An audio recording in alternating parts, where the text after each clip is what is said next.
Парламент телевиз байр суурь нэвтрүүлгийн шинэ дугаарыг хүргье. Өнөөдрийн сэдв за Монголын кино урлагийн өнөөгийн байдал гэсэн сэдвээр ярилцахаар студид кино продюсер Дархан Батыг урьж ирүүлсэн байна. Өдрийн мэнд. За өдрийн мэнд. Тэгэхээр манай улсын кино одоо урлагийн төвшин яг ямар төвшөнд байна та юу гэж харж байна? Ярин л хөгжиж байна. Одоо яг нэлээд хоцрогдолтой шүү дээ.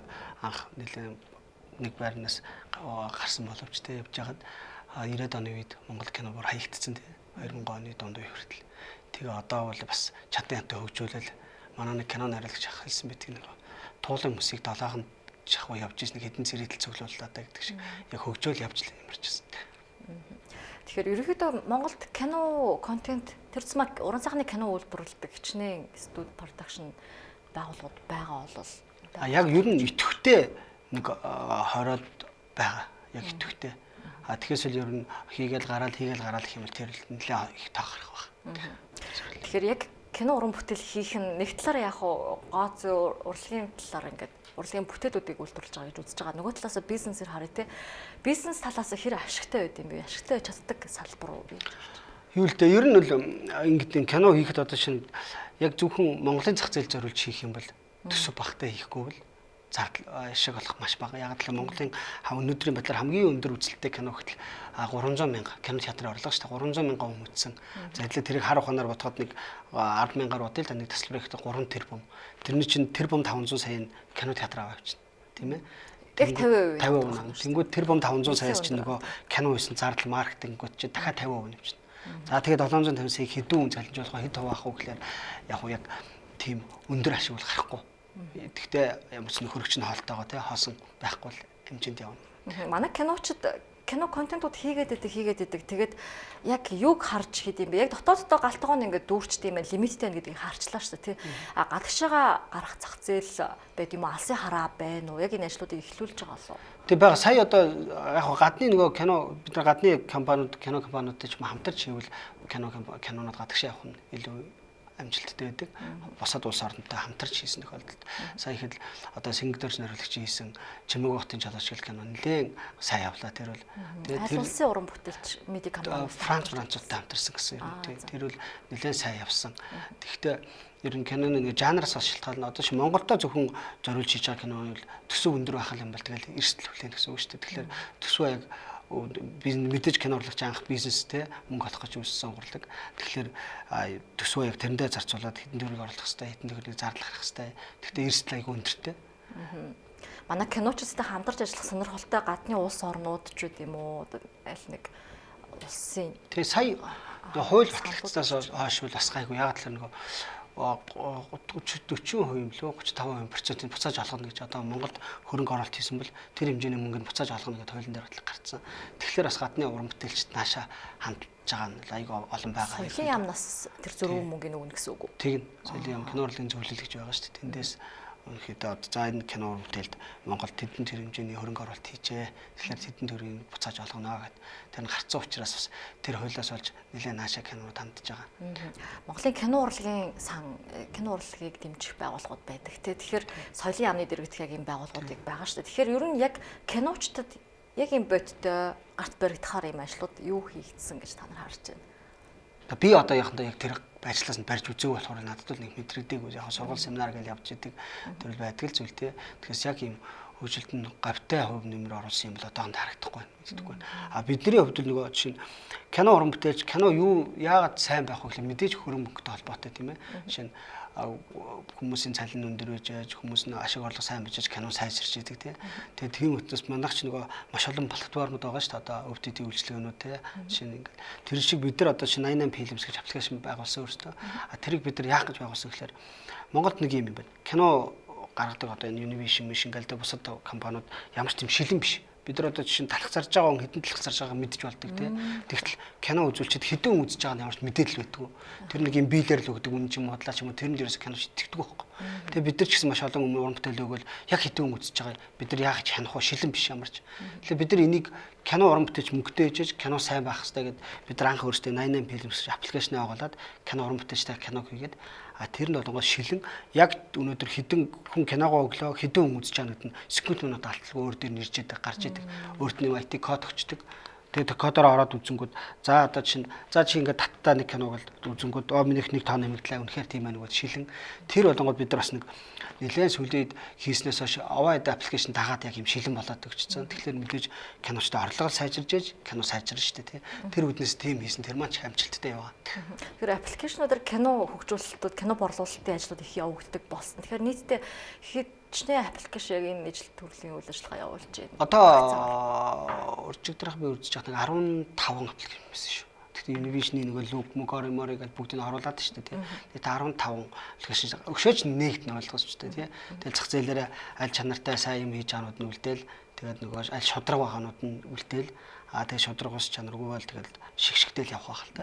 Түрүүнтэй хэллээ шүү дээ. За ер нь бол киночод киногоо хийж бүтээгээд за кино борлуулах аппликейшнуудад нийлүүлж өгдөг хамтран ажилладаг шүү дээ. Тэгэхээр 1000 хүн үзсэн үү эсвэл 100 гадхан хүн үзэж гинүү гэдгийг хянах боломжгүй байгаадсэн киночд маань тий өөрсдөө. Тэгэхээр энийг шилэн байлгах шаардлагатай байна. Ер нь аппликейшнууд тоог нь харах боломжгүй байсан юм уу тий? Ер нь өөрөөсөө хардгүйсэн байхгүй. Ерөөсөө мэдтгүү хэдэн үзэж байгаа нь мэдтгүү. Цаанаас л сарын төгсгөлттэй нэг тэдэн үзсэн шүү гэдэг тоо ирдэг. Тэр нь үний юм уу худлаа юм уу тэр хинч мэдтгүү. Тэгвэл киноч уулзахаараа бүгдээрээ л энэ өстө бид нар хөлтүүлээд анаа л хэддэг. Тэгээ юу ч хийдэггүй байсан. Тэгээ бид нар за нэг өөртөө хийж харуулъя. Тэгээ болдгийм байна. Эний чинь ингээд шинэ Univision гэхэд хэдэн жил дараалан манайх эвдэрцээл гэддэг тэр тий. Төхөөрөмжөнд нэвтэрцээ хяндаг юм болохгүй болцоо л гэдэг. Тэгээ нэг биел өгөөддөг байсан. Тэгээ бид нар яг ингэж болдгийм өгөөд үтсэн. Тэгэхээр яг л шилэн болж байгаа байхгүй. Яг секунд алдахгүйгээр шалгаж болдог байхгүй. Тэгж албаар тэгж хийх ёстой.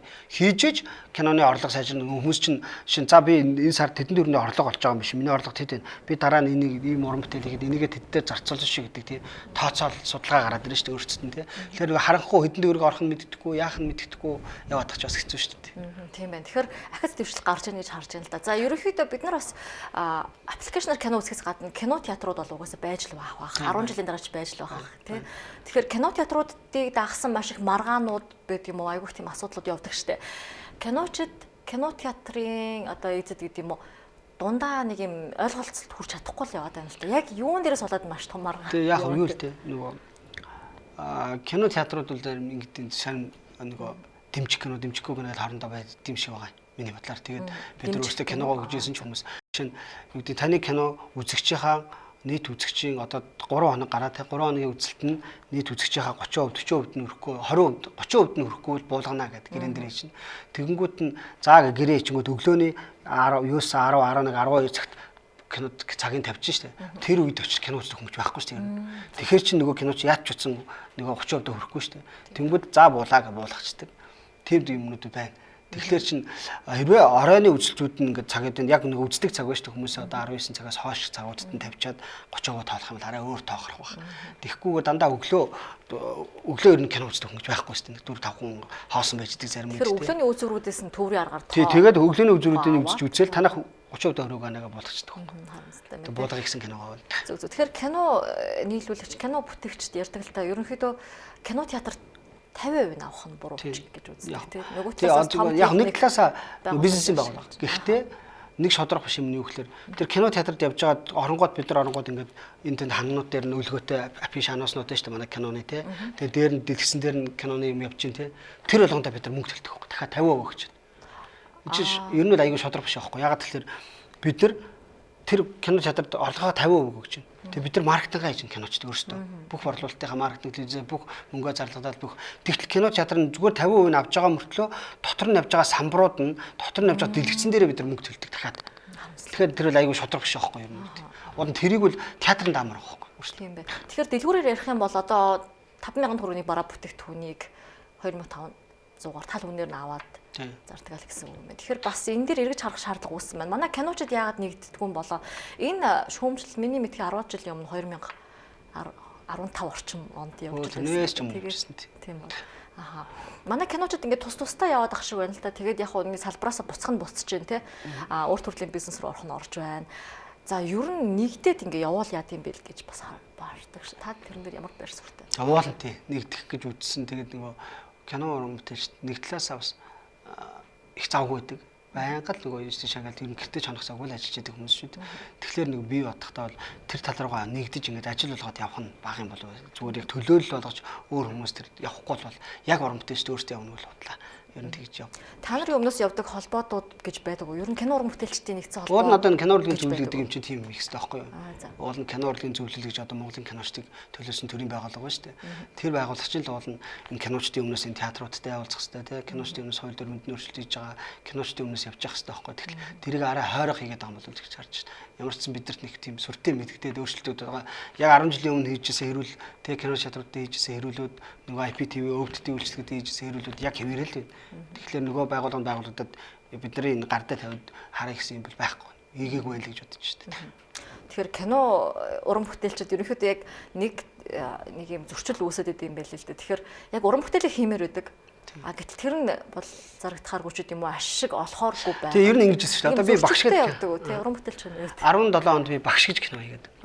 Багш гэж кино хийгээд тэр болонгод зүгээр л тэг сайхан багшийн тухай кино хийсэн. Тэгээ кино театрууд үзчихээ танаа киног авахгүй яа ч юм гэсэн. Мөнгөний кино биш байна гэдэг. Тэгээд заа тэгээ бид нар гаргаагүй тухай үед.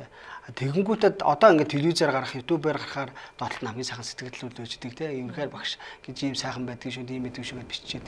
Тэгэл театрууд болохоор энэ касин кино биш байна, мөнгө олох кино биш байна. Бид нар авахгүй гэж авч байгаагүй байхгүй. Тэгэхээр яг харахгүй бол уран бүтээл нөгөө талд мөнгөний кино хоёр чинь ингээд хоёр заосны хоёр тал шиг л яваад байна л да тий. Энийг тэнцвэрийн бариад авч явах нь киночдын үүрэг юм болов. Тийм жишээ нь юу гэдэг би жишээ нь яг ингээд бодож байгаа нэг гоё хүн тухайр тайлсан тийм ээ нөгөө нэг яг л өөрийнхөө бодож байгаа юм хийчээд эрсдэл үүрэхээр би хин үрэх хөөхлөөр миний ард байгаа ажилчид болон миний гэр бүл миний үр хүүхэд нөгөө хамтран уран бүтээлчдийн маань үр хүүхэд гэр бүл те тэд нар үрдэг байхгүй юу яг л тэдний хөрөгчөндөх хоолноос нь бид нар татаж юм хийгээд дээ шүү дээ. Тэгэхээр чи нөгөө эрсдэл үүрэхгүй тулд өнөөдөр хүмүүс яагаад нөгөө нэг ингэж ярьдаг шүү дээ дандаа л мэрэгжлийн бус хүмүүс те энэ сошиал аваад болсон хүмүүсийг кинонд тоглуулад байна гэх хүмүүс сүмжлээд энийг заавал асуу гэж бодож байсан. Шүмжлээд байдаг байхгүй юу. Энд чи юутай холбоотой гэхээр энэ уран бүтээлч чинь бас амьдрмаар шүү дээ. Орлого олмоор шүү дээ те. Тэгээ орлого олохын тулд яах хэрэгтэй нөгөө эн чинь ганцхан Монгол биш байхгүй дэлхийн нийтээр ерөөсөө олны нүд хараанд байгаа хүмүүсийг уран бүтээлд оруулж орлого олохыг боддог ганцхан Монгол биш байхгүй. Тэгэл яг тэр зарчмаараа л явж байгаа. Ялгаагүй л нөгөө инфлюенсер болсон жишээ нь энэ гэрмикс гэл нөгөө хүүхд залуу шүү дээ. Тэрийг чинь кинонд тоглуулахад л ашиг хүүхд үзэж явах чинь тий. Тэнгүүд нөгөө чинь яг тэрэндээ зориулж тийм хүмүүсийг тоглуулж байгаа. Тэр нь буруу биш байхгүй юу? Тийм байна. Нөгөө талдаа мэрэгжлийн уран бүтээлчид за бид нар 4 жилийг зарцуулдаг тийм мэрэгжлийн жүжигчин болоход 4 жилийг зарцуулдаг. Нөр их хөдөлмөр явж байхад яг бидний урд тур нэг тий инфлюенсеруудыг оруулаад байна. Гэт бас маргаа өсөд өгдөг. Энэ асуудал ер нь яг яаж байдаг. Тэгэл одоо тий одоо чинь бид нар юм байхгүй ганц одоо мэрэгжлийн уран бүтээл мэрэгжлийн бус уран бүтээлчдэг кинонд тоглуулаад байгаа зүйл биш байхгүй. Жишээ нь Тунгалаг тамир киноны тий засгийн захиур төмөр гэж юм чинь мэрэгжлийн уран бүтээлч биш. Ингээд хуучны кинонуудыг дурдах юм бол маш олон мэрэгжлийн бус хүмүүс тоглосон байдаг байхгүй. Маш олон. Яагаад гэвэл энэ хүмүүсийн дүр төрхөнд харж байна. Жишээ нь юу гэдэг би нэг за энэ мэрэгжлийн хүн шүү гэдэг нэг юм өндөр гоё сайхан царайлаг гоё залууг тийм ээ. Нэг жижиг юм намхан тагчгаар юм архичин болох хэвээр хүн тоглуулах гэж зовж байхаар яг тэр бодит хүнээ олж яг нөгөө тэр дүрээ хайж агаад олоод тоглуулсан. Тэр энэ мундаг найруулагч нар автобусанд өөрсдөө явж байгаа дүрээ олдог байсан гэж ярьдаг шүү дээ. Тэгээд олж хайж агаад за энэ яг миний нөгөө дүр биш шүү те. Тэгвэл тэр хүний чинь тоглуулах шаардлагагүй зүгээр өөрөөрөө тэр хүн амьдрахад болчдөг. Тэнгүүд нөгөө хуучны кино яагаад энэ амьд байсан гэхэлэр тэр хүн тоглолтгүй байхгүй амьдрдаг яг өөрөөрөө. Театр бол өөр. Театр бол жишээ нь томруулдаг шилээр харсан юм шиг байх хэрэгтэй гэж том тоглох хэрэгтэй учраас тэнд заавал мэрэгжлийн хүн байх хэрэгтэй. Кинонд бол мэрэгжлийн бос яг тэр дүр төрхөнд таарсан бол тоглож болно. Тухайн хүний харизм яг тэр хүн өөрөөрөө тэр хүн би одоо шинэ гэдэг Кавизомо шиг хүн хайж идэл тэгээд нэг жүжигчнийг хуурах гэж хэлсэн яг тэр хүн байж би тэрийг тоглуулчвал нөгөө хүн чинь жүжиглэх шаардлагагүй өөрөөрөө байж байгаа нь яг үнэн байхгүй юу. Тийм учраас дээр үед ч гэсэн тоглуулдаг ус одоо хойштойч тоглуулсаар ч байх. Тэгэхээр манай улс ерөнхийдөө нэлээд томор яриа л да. Кино урлагийн салбарт нийтдээ одоо хичнээн төвөргөний эдийн засгийн эргэлт байдаг бол та тэрийг судалгаа харж байсан уу? Жилдээ яг нөгөө кино урлагийн зөвлөлөөс гаргаснаар бол кино урлагийн зөвлөл чинь бол жилд 10 тэрбум төгрөгийг Монголын кино урлагийн зарцуулах хэрэгтэй гэдээ гаргасан байдаг шүү дээ ерөнхийдөө. Тэгэл тэр хэмжээний мөнгө гаргасан болол гарах эргэлдэж байгаа болол тэгж оруулж байгаа л гэдэг тийм. Манай улсын киночид ер нь бол за үзэгчд бол Монгол киногоо үзчихэд өөр кинонуудтай ингээ харьцуулж үздэг л дээ. За одоо энэ миний түрүүчийн үзсэн галзуу хурдаас ингээ өөр байна штэ. Шүүмжилдэг л дээ. Тэгэхээр энэ дээр нэг юм том зөрүү үсэт байгаа хэл та. Энэ зөрүүг яаж арилгах хэвээр юм? Ер нь юм штэ. Юу гэдэг бид нар нэг азтай нэвхлэр дэлхийн бокс офс дандаа тэргүүлж байгаа шилдэг эхний 10-т орж байгаа киног үздэг байхгүй. Эхний 10-т. Тэгтэл Холливуд жилдээ 500-аас 700 кино хийдэг. 500-аас 700 киноны 30% нь л ашиг олдог байхгүй юу? 30%. Бус 70% шатдаг эрсдлүүлээд. Тэр 30%-аас нь шилдэгдэж гарсан 10 киног нь бид нар үздэг байхгүй монголчууд театруудаараа. Тэгэнгүүтээ монгол кинотойгоо харьцуулдаг байхгүй. Чинь юу гэдэг би нэг ийм бүдүүн нөхрийг кинонд тоглоход Холливуд бол тий. За чамтай жилийн өмнө гэрээ хийлээ. За чи 100 кг тавил 70 кг болтлоо тур. За чи үсээ ургуул. За чи ийм дүр товрох хэрэгтэй шүү. Энэ дүрдээ хувиргаа тэр үнд мөнгө санхүүг нь хангалттай өгч байгаа ч тэр яг тэр цалингаа аваад тэр дүрдээ хувирчдаг. Тэгтэл бидний нөгөө зах зээл жижигхэн болохоор яг тэр дүрийг хуурахгүйгээр тэр дүрдээ таарах нь л олж ав тоглолдог. Тий. Тэгэхээр чи бид нар нөгөө нэг яаж ч утсан тэр кинотой гадны тэр том кинотой харьцуулна гэдэг бол байж боломжгүй. Нөгөө чи асар их зардлаар хийж байгаа. Асар их юм тэр олон киноноос шалгараад дэлхийдээ ч өрсөлдөд гараад ирсэн кино Монгол кинотой өрсөлдөд бүтэхгүй шүү дээ. Ягаад ч чадахгүй байхгүй бид нар. Дотооддоо хийсэн уран сайхны кинонуудыг гадаад улс орнууд руу үзүүлэхээр гаргадаг тий. Тэгэхээр ялангуяа яг гадаад иргэдэд гэж хэлэхгүй л ахalta Солонгос сууж байгаа монголчуудаа үзүүлж гин, Австрали байгаа монголчуудаа үзүүлж гин гэх мэтчлэн яг хөө ингээд үзэгчдийн тоогт хэлж гин л та. Хизээ манай монголчууд өөрсдийнхөө хэлтэй англи сабтайтлтай дэлхийд хүлээн зөвшөөрөгдсөн ч юм уу. За боли Азтай хүлээн зөвшөөрөгдсөн киног хизээ хийж чадах бол яг хийж байгаа. Одоо Бямсрын найруулагч Алсын удирдлага гайл тий. Тэгээд ийм арт чиглэлийн кинонууд богино хэмжээний киног та хийж байгаа. Уран сайхны кино. Арт чиглэлийн кинонууд бол гадагшаа гарсан. Чиглэлийн кинонууд бол том шагнал наадам аваад тий. Шагналаас наадмаас шагнал багнал аваад мундаг явж байгаа кинонууд байгаа.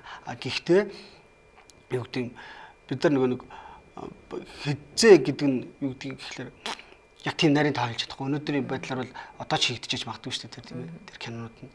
Тэгэхээр ер нь бүх юм санхүүтэй маш их холбоотой. Бид нар гаднаас нөгөө олон газараас одоо гадаадын олон газараас санхүүжилт аваад олон хамтран ажилттай байх юмаа шагнал гаднагш наадмуудаар шагнал авах нь илүү давуу талтай байт юм лээ. Нөгөө олон хамтарч байгаа учраас олон улсаараа хамтарч байгаа учраас тийм дан ганц монголоор байх юм бол бас ер нь нэлээд бэрхшээлтэй.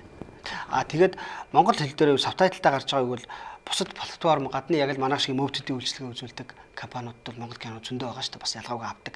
Аваад зарж байгаа ялгаагүй үзүүлдэг. Гэхдээ нэг кино борлуулдаг компаниуд ярьжсэн муу кино гэж байдгүй. Муу дистрибьюшн гэж байдаг гэсэн нөгөө борлоо ямар ч киног зарж болдог. Ганцхан тэр дэлхийд тэр олон зуун одоо юу гэдэг бид нар Америкт хийж байгаа 2 3 4 5 10 сая долларын киног харахад манай нөгөө нэг 2 300 сая төгрөгөөр хийсэн кинотой харьцуулахад бүр мяж кинонууд байгаа шүү дээ. Зөндөө байдаг. Бид нар нөгөө кино гадаадаар ингээд Хонконг ингээд бусад кино наадмуудаар явахаар яг л юм кино борлуулалт болж байгаа шүү дээ. Дэлхийн бүх киночд ирсэн. Тэгээд энэ кино хэдэн доллараар бичсэн хичээл 10 сая 5 сая 3 сая доллараар бичсэн. Тэнгүүд манай нөгөө нэг ганц 200 саяар хийсэн киноны ажид нэг хогийн юм зөндөө байдаг хөөхгүй. Бид нар тэрийг олж үзэхгүй л те үзүүлэхгүй юм чи. Тийм байна. За ерөнхийдөө за олон улсын кино наадмуудад манай уран бүтээлчдийн кино их явдаг болсон. Шагналаас авдаг болсон байхгүй бас амжилт үзүүлж байгаа. Ерөнхийдөө анзаараад байхад дандаа богино хэмжээний кинонууд байна. Тэгээд соёлын ямыг түшиглээд кино уран бүтээлчд бас тодорхой өөр улс орнуудын туршлага судалдагчид юм уу те том юм формуудад оролцоод байгаа харагдаад байна шүү дээ. Тэгэхээр тэгээд нөгөө уран бүтээлч маань дараа нь ингээд ахаа уран бүтээл огт гарахгүй тагч чиглэл болчиход байгаа. Энэ яг юу вэ? Тэр тэгээд нэг хов хүмүүсийг л онцлог байх та нөгөө ирэл магадгүй зарим ирэл би дутуу байна гэж бодд юм уу зарим нэр илүү байна гэж бодд юм уу те тэр л хов хүмүүс өөрөөсөө бодлоо л бидний хувьд л яг өөрөөсөө зардлаа гэж ийш тийш яваад үздэг тэгэхээр боломжтой байгаа. А Монголд нэг юм нь юу гэхээр бусад улс орнд кино хийх бол арай зардал багтаа байхгүй.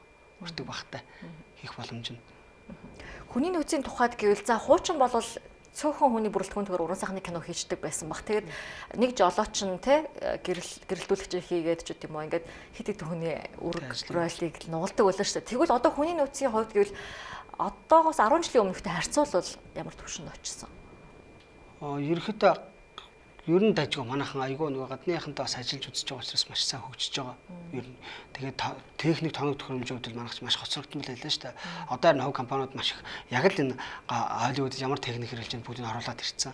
Төрөөсөө үйлчлэгээ өгчсөн учраас одоо тэр техник тал дээр бол гацалтгүй. Тэгээд нөгөө туршлагажаал яваад байгаа учраас уран бүтээлчд маань харьцангуй гайгүй тэр тал дээр бол хүний нөөцийн хувьд л яг дууны найруулга маш хэцүү.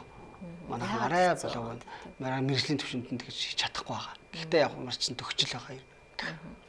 Дууны нариулга. За тэгэхээр ерөнхийдөө за Холливуудыг түрүүн нэг хүн яриад өнгөрлөө. Тэгвэл бид нар Netflix-ийг одоо хэрэглэдэг болсон. Шинэ том зах зээл ингээ ороод ирлээ шүү дээ. Тэгэхээр Netflix-ийн уран сайхны кинонуудыг ингээд Аз санг байд юм уу? Ингээ үзээд ирэхээр манай Монголын зарим кинонуудыг гүйцэхээр гүйч юм шиг контентууд тавигдсан байдаг байхгүй. Тэгэхээр Монголын уран бүтээлчид киногоо хийлээ Netflix руу ер нь киногоо нийлүүлэх зам гүүр боломжууд юу байна? Ер нь боломжтой байна. Тий, боломжтой. Бид нар манай жүжигч өөскөө нэг 3-3-ын тухай кино хийх гээд нэг сагсан бөмбөг. Тэгээ тэрийг хөөсөлтөөс Netflix руу харьцаад байсан чинь ер нь болохоор байсан. Тэр чинь яг л цаанаас нь одоо юу гэдэг энэ сая долларын кино дахь 500 мянган Netflix-с гаргана 500 мянган танаа өөртөө гарах уу. Тэгвэл дундын дансанд хийгээд тэгээ хоёр талаас нөгөө талаас нь санхүүжуулаад явцдаг. Ер нь боломжтой зүйл биш юм билээ. Яг одоо манай уран бүтээлчдийн нэг хамгийн нөгөө толгомдоод байгаа хамгийн хэцүү хэлний асуудал. Бид нар англи хэлэх үү? Манай уран бүтээлч их нь ер нь хэлний тал дээр бүрхэгчтэй ер нь хэлдэг. Тэгэхээр англи хэлний асуудал байна. Тэгэхээр одоо юу гэдэг шинээр сурах гэж байгаа, суралцах гэж байгаа, энэ мэргэжлэр сурах гэж байгаа хүмүүс залуучуудаа бол нэгдүгээр хэлээ сайжруулаарай.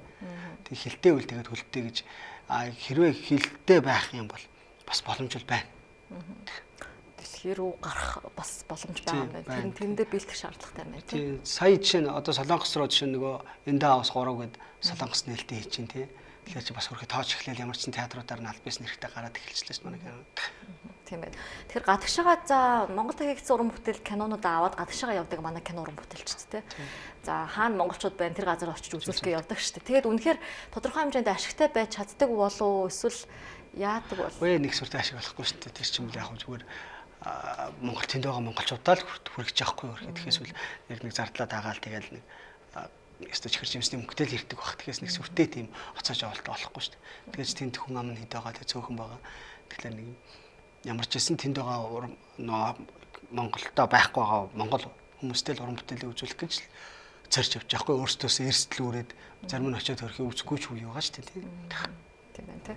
За тэгэхээр манай киночдын хувьд гэвэл төрийн дэмжлэг ямар байсан бэ? Одоо ер нь соёлын яамны дэргэдэх кино урлагийн зөвлөлт байгуулагдаад киног бодлогоор дэмжинэ гэсэн бас ийм ажлууд явагдаж байгаа. Манай ер нь төрийн дэмжлэг киночдод маань хүрч чадчих байна уу? Яг нөгөө одоо нэг юм юу гэхээр гадны нэг хуучин чи бид нар энэ кино маркет болж байгаа газар руу яваад кино наадам болж байгаа газар руу очихоор бид нар яг л юм зүгээр гадны бусад бүхоор ингээд өөрсдөө гэсэн павильонтай байхгүй ингээл. Энд одоо Орсын кино зардаг Орос кино компаниуд павильонтай. Энд Тайланд их гал. Тайландын хамгийн том павильонууд Хонконгд бол жишээ нь тэг гүнж мөнжин нэрдэг чишээ. Тэгээ Монгол олонгууд бид зүгээр ингээд тэнж явж идэг хөрх тийм байсан байхгүй. Одоо бас чиж нэг үе одоо нэг Монголын өөрийн гэсэн нэг кинолыг зөвлөлн тэнд павильон авцсан тий. Өөрсдөө гэсэн Монгол кино өөрсдөө гэсэн нэгсэндээ төцтэй байна гэсэн үг байхгүй. Тэгээд нэг тэнд байж идэг болцсон. Арай дээр. За тэгэхээр манай улсын киночид байгаа тий олон улсын кино наадмуудад бүтээлүүдээ явуулдаг.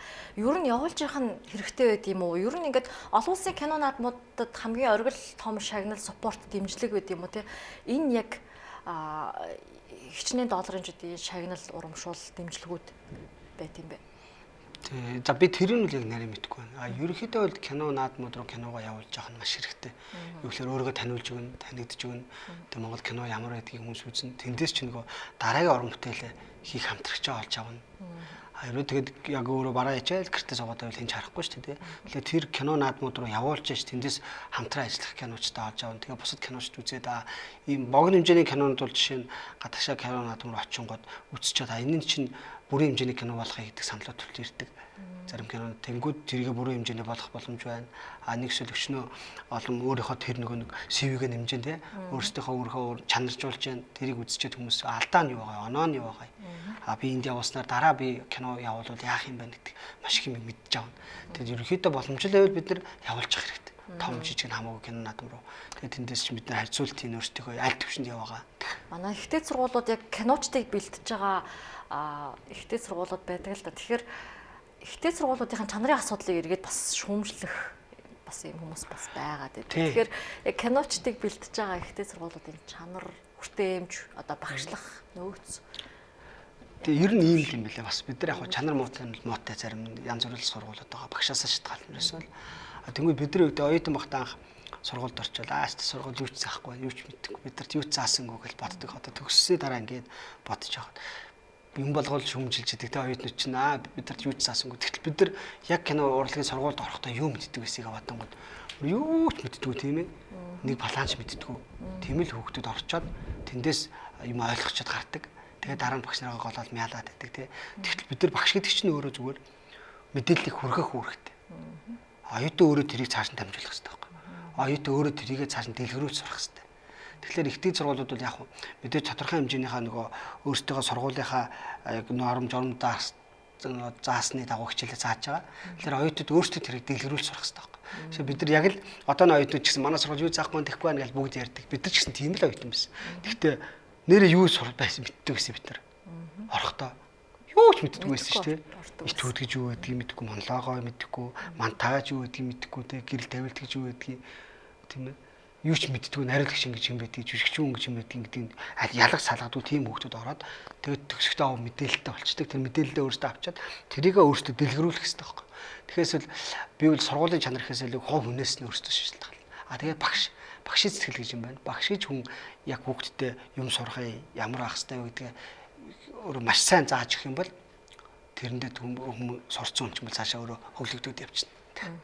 Ер нь кино уран бүтээлч болно гэж байгаа хүүхдүүд маань гадны улс орн руу бас сурах тохиолдол их байна шүү дээ. Тэгэхээр аль улс руу оюутан болж яваад байна. Та мэдээлэл байдаг уу? Тий, ерөнхийдөө би нэг 2015 онд Шанхайд сар шоу нэг кино Шанхай театр киноны академи гэдэг тэнд сурч ирсэн сургалт. Тэгээд тэн дээр яадаг гэхэлэр бид нар нэг тэнд одоо би очисон газар л мэдээж байгаагаар ярихаар тэнд болонгод манай урлагийн сургуулиудыг батах юм бол нэг яг чинь тэнд яг ингээл кино наадам 48 цаг гэл кино наадам болж исэн тохиол. Тэгэхээр сургуулиас нь бүх юм гаргаж өгдөг. Бүх тооног төхөөрөмж техник бүх юм гаргаж заа оролц гэдэг оюутнуудаа ингээд тэгээд оюутнууд нэг бүх техникийн сургуульд нь өгч хангачиж байгаа учраас ингээд оюутнууд аймаг өрсөлдөөнтэй оролцдог. Тэгэхээр би нэг тэр гадагшаа тийш явж үзэж яхад бол тэнд аюу гоё юм техник тооног төхөөрөмжтэй ч гэсэн оюутан бата харьцаад үзчихдэг бүх юм мэддэг. Төгсөхдөө бүх юм мэддэг болчиход төгсөж байгаа. Манайх ч юм бол нэг ингээд техникээ зүгээр харуулдаг, хурж болтгоо те тэгээд төгсдөг гэсэн шүү дээ.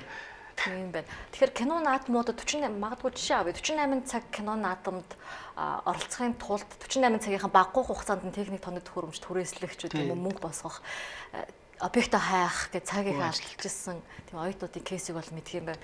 За ерөнхийдөө яг энэ чиглэлийн кино урлагт ер нь альва улс мөнгөө зарцуулснараа, мөнгө хаяснараа ямар одоо үр дүнтэй? Одоо 2018 он биш 15 он юм уу? 15 оны судалгаагаар уйжсэн нөгөө чон сүлт 2015 онд гарч ирсэн шиг санаж байна. Хятад улс чон сүлтийг хийгээд нэг сарын дотор Хятад улс өөрсдийнхөө зах зээлээсээ чон сүлт киногаар Монголын ноён уудыг 5 жил ухаад олборлох хэмжээний тийм мөнгө олсон гэж ярьдгийг. Тэгэхээр оюуны контентоор ямар их асар их боломж байдаг вэ те? Тийм хэмжээний орлого олж ирсэн гэж байна. Хэрвээ бидний монголчууд ч гэсэн яг төсвөөс нэг шийдсэн жинхэнэ гişэлээр кино үнэхээр голливуудаас нь продюсерын журж авчираад юм уу те кино өгөхөд бид нар энэ уул уурхах авахгүйгээр асар их манаа ч өөрөө асар баялаг төвхтэй болсон шүү дээ. Асар их хэмжээний орлого олох боломж байгаа байхгүй юу? Уул бид нар ингээ олж хараад энэ дээгүүрээ олж хардаг байлгүй те сэтгэл гэдэг нэг юм дутаадах шиг нэгж боддог шүү дээ. Тийм байна те. Тэгэхээр за ерөнхийдөө манай киночид улстай хэрэг татвар төлдөг бол төсвийнхөө хичнээн үеийг бүрдүүлдэг бол одоо манайхд зөвхөн уул уурхаан баялгаа татвартайгаа л ингээд төсвөө зөвхт бүрдүүлж байгаа шүү дээ. Аялал жуулчлалын салбар чухал гэж орж ирж байна. Үүнээс гадна урлагийн салбараас бас ингээд соёл урлагийн салбар гэдэг чинь одоо хэмжээлшгүй их болчихлоо шүү дээ. K-pop урлагийг бид нар хараа асар их мөнгө тэнд явж идэг тий. Холливуд дээр бас мөнгө явж идэг. Манай улс ч гэсэн жижиг гэхгүйгээр бас гадны зах зээл рүү ижил төстэй соёл иргэншилтэй улс орнууд руу ч тийм үү бараа бүтээгдэхүүнийг борлуулах бас юм гарц гаргалгаа ер нь хайж ийн эсвэл зогсох байдалтай байгаад байна манай кино урлаг. Үгүй хайлгүй байх. Байнга л хэмжээ яаж нэг гадагшаа юмаа зарчих уу, яачих уу, ийчихгүй гэж бүгд судлаад тэгээд бүх танилцуулгуудаа явуулаад үзээл одоо манай аппликейшны зүгээс ихтэл бид нар гэрээлж авсан кино уран бүтээлчтэйгээ киног гадагшаа явуулаад ийм кино байна, тийм кино гэж судлал явуулдаг тий. Жишээ нь татварын хувьд гэх юм бол бид нар ялгаагүй татвараа төлдөг бүх уран бүтээлчтэй киночд. Яг л нөгөө театраас хэдэн дөрний орлого аван тэрнийхээ татварын автоматар авдаг. Бид нар юу гэдэг нэг эрсдэл үүрсэн байсан татвараа төлж идэг. Тэгэхээр татварын хувьд тэгтээ их биш. Манайх бол хөрх юмтай бага хэмжээний нөгөө өөрөөсөө орлого нь бага учраас тийм хэмжээний татвар төлж чадахгүй шүү дээ. Яг тэр ямар ч олсон орлогынхаа хуулийнхны дагуу татвараа төлөөл явж байгаа. Яг одоо кино уран бүтээлч болох гээд гараагаа эхэлж байгаа ч гэдэм үү те дөнгөж шинэ уран бүтээлч нар байгаа л да. Тэгээд алсын харгаа нэлийн том тавьцсан Netflix руу кинонуудаа нийлүүлдэг болно. Тэр бомбнууд болно гэдэг ингээд тавьсан залуучууд маш их байгаа байх л да. Тэгэхээр яг залуу киночдод хандаад хэлэхэд ер нь бол яг ямар зөвлөгөө өгмөр байна. Тий одоо юу гэдэг бид нар ингэдэг гадныханд гэдэг байхгүй Монгол кино гэхлээр танаа одоо бүхэл одоо Монголын хамгийн сүүлийн шилдэг гал кинонуудыг үзүүлэнгүүт энэ кинонуудыг хэлийн сольчих юм бол тэгэл тэр улсын кино болчих юм байна. Орос болгочвол Орос, Япон болгочвол Япон, Хятад болгочвол Хятад. Яг Монгол кино гэдэг юм харагдахгүй. Ошо хуучны киног харангууд яг Монгол кино гэдэг те. Үзэнгүүт Монгол кино гэхлээр тийм байдаг. Тэгэхээр одоо сүүлийн үеийн киног үзэнгүүт ямар ч тийм Монгол биш болцсон байхгүй. Тэгэхээр бид нар ч гэсэн хийж байгаа уран бүтээл дээр. Тэгэхээр юм үндэсний үзэл нэг юм ондоо шилжүүл шингээх хэрэгтэй. Ер нь уран бүтээлтэй ч гэсэн те Монгол кино гэж юм байдаг шүү гэдэг юм оруулах хэрэгтэй. Та нэг өөр ярилцлага дээр ярьсан байсан. Энтгэг киног ерөөсө хараад дуугүй харсан ч гэсэн мэдчихдэг нэг юм ондоош л. Энтгэг киног үзээ бид нар шууд энэ энтгэг киног мэддэг. Хятад киног хараад өөний хятад киноныг шууд мэддэг. Дугуйн солилцсон гэсэн мэддэг те. Гэтэл Монгол киног дугуйн солилцох юм мэддэг болчихдог. Энэ хаанхын кино. Тэгэхээр бид нар нөгөө Монгол гэсэн юм байхгүй болчихдог байхгүй. Тэгэхээр яалч бод сүлийн залжууд хийж байгаа бол Монгол киногоо авчвал тийм тул бид нар шингээх хэвээр Монгол өгүүлэмжлээсаа тий. Жишээ бид нар тэр Шанхайд 48 цаг кино наадамд нь ороод яг би нэг Монгол хүүхэд аваад тэгээд 3 4 хятадуудыг аваад тэр 48 цагт нь ороод тэгээд миний бичээд яг өөрөө найруулад өөрөө хийсэн гол дүртэн тоглоод кино хийчихгүй 48. Тэр нь тэр театр кинонах тийм шилдэг найруулга авсан тэр 48 цагийнхаа авсан байхгүй. Тэгээ бид нар тэр хятадуудаа ярьж байгаа зохиол ингээ ярьж байхдаа ингээд хятадууд тэгчихсэн. Энийг энэ хоёр хоорондоо 8 хэлэхэд заавал энэ араас нь очиад энийг хорлон тэгнэ гэж яриад байхгүй. Тэгэхээр бид тэргүй хорлцохгүй ингээд сайхнаар ингээд үгүй тэгвэл энэ хятад кино биш болчихно. Яг л энэ бол хятад кино учраас заавал тийм баг. Хятадун хизээж хинтээ зүгээр ямар ч ашиггүй хоолнд орно гэж байдгүй. Заавал ардаа юм бодож идэг. Оюутууд нь тэгчихсэн. Тэгээ бид нар гайхаад тэгээ бид нар бодлонгууд нөгөө сайхан сэтгэл гарах гэдэг Монгол хүний нэг зам байж та эндээ тусалчихсаа тэгчихээсаа гэдэг юм чинь ингээ байгаад идэм л. Яг тэрийгэ бид нар ярангууд нөгөө хятадч тэгвэл энэ хятад кино биш. Бид нар энэ хятад кино байхын тулд энэ заавал энийг ингэж хорлох хэвээр энүүд ингэх хэвээр гэдэг. Тэр нөгөө өөрсөнд нь цуснд нь шингэсэн байна шүү дээ. Тэрийгэ хийж явах хэвээр. Тэгжиж энэ хятад кино болно. Тэгтэл бид нар бодлонгууд Монгол кино байх хэвээр. Хуучны одоо юу гэдэг цагаан бороо гэх ном хуучны юм дээр гардаг шүү дээ. Монгол хүн гэж ямар хүн байдаг гэхээр тэнийг гинэн итгэмтгий хэлсэндээ байдаг. Хизээч тийм хэлснээсээ буцдаггүй. Ийм хүн бол Монгол хүн гэж ярьдаг байсан. Тэгэхээр одоо тийм хүн байхгүй болсон байна. Жишээ нь тэгэхээр бид нар чинь урлагаараа дамжуулж тэрийг үлдээх хэрэгтэй байхгүй юу? Тэгэхээр Монголын кино урлагийн өнөөгийн байдал гэсэн сэдвэр ярилцаж сонирхолтой мэдээлэл өгсөн танд баярлалаа. Бидний нэвтрүүлгийн хугацаа энэ хүрээд дуусч байна. За бидний урилгыг хүлээж авсан танд баярлалаа, амжилт хүсье. Баярлалаа. Өрсөнд баярлалаа. Баярлалаа үзэгчдээ, парламент телевизийн байр суурь нэвтрүүлгийн энэ удаагийн дугаар үгээр өндөрлөж байна. Дараагийн дугаараар иргэн уулзъя. Баяртай.